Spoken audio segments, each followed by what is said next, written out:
Hello বন্ধুগণ, ২ শালিক আজকের পর্বে দেখতে পারবেন পিয়ারকে মহিলা গুন্ডা ভাড়া করেছে আখিজিলিককে মারার জন্য। লাইক দিয়ে বিস্তারিত জানতে থাকুন।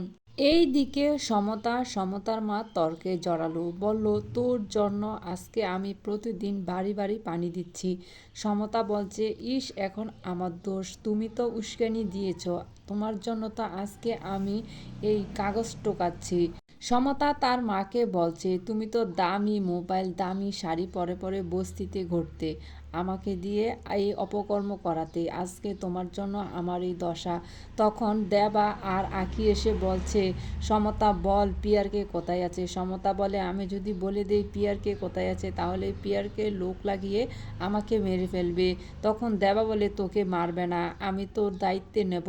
তখন সমতা দেবাকে বলে আমি বলবো এক শর্তে, আমাকে যদি পিয়ারকে লোকেরা মেরে ফেলে তাহলে আমার বাবা মার দায়িত্বে তুমি নেবে, বলো রাজি। তখন আখি বলে তোকে মারার আগে আমাদের সামনে পেশ করতে হবে। রাতের বেলায় গৌরব ঝিলিককে নিয়ে ছাতা বাড়িতে ঢুকলো। এমন সময় গৌরবের মা বলল তুই এখানে এসেছিস এত রাতে। তখন গৌরব বলল তোমাকে দেখার জন্য আমার মন ছটফট করছিল, তাই আসলাম তোমাকে দেখার জন্য। ভাবছি তুমি ঘুমিয়ে গেছো তাই তোমার রুমে যাইনি। এইদিকে ঝিলিক পিয়ারকের অফিসে ঢুকে তার বাবার টিপসই কাগজ খুঁজছিল।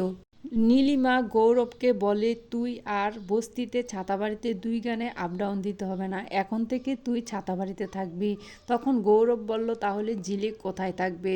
তখন নীলিমা বলছে ঝিলিক যার যার জায়গায় তাড়তে থাকবে, ওর ওর যোগ্য বস্তিতে থাকার, ছাতাবাড়িতে নয়। ঝিলিক ছাতাবাড়ির কারো ক্ষতি করার আগে প্রথমে আমার সঙ্গে পেশ করতে হবে। এমন সময় ঝিলিক এসে মা আপনার সঙ্গে যদি পেশ করতে হয় তাহলে এটা আমার সৌভাগ্য, কারণ আমার বোনকে মেরে ফেলতে চেয়েছিল। বস্তির এক মেয়েকে আঁকি সাজিয়ে দেবার জীবন থেকে আঁকিকে সরানোর চেষ্টা করেছিল রাইমা রীতা মাসি পিয়ারকে। ওরা সবসময় ছাতাবাড়ির ক্ষতি করেই যাচ্ছে, আর আমরা ছাতাবাড়িকে কিভাবে বাঁচাবো রক্ষা করব সেটাই করে যাচ্ছি। এমন সময় আঁকি ঝিলিককে ফোন করে বলে পিয়ারকে কোথায় আছে আমরা জানি, তুই শীঘ্রই গৌরবকে নিয়ে চলে আয়। এখন পিয়ারকে তার গুদাম থেকে পালানোর চেষ্টা করছিল, তখন দেবার সামনে পড়ে যায়। দেবা বলছে তুমি পাওনা দানা মিটিয়ে তারপরে যাও, এখনও তো পুরনো হিসেব বাকি রয়েছে।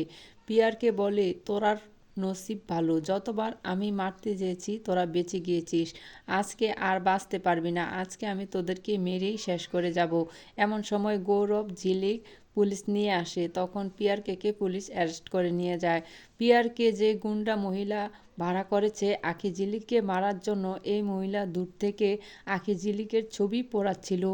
এখন ওই মহিলার টার্গেট হলো আঁখি ঝিলিককে মারার জন্য। তো বন্ধুগণ, আঁখি ঝিলিক কি ওই মহিলার হাত থেকে রক্ষা পাবে? অবশ্যই কমেন্টস করে জানাবেন। আমার চ্যানেলটি সাবস্ক্রাইব করে রাখবেন।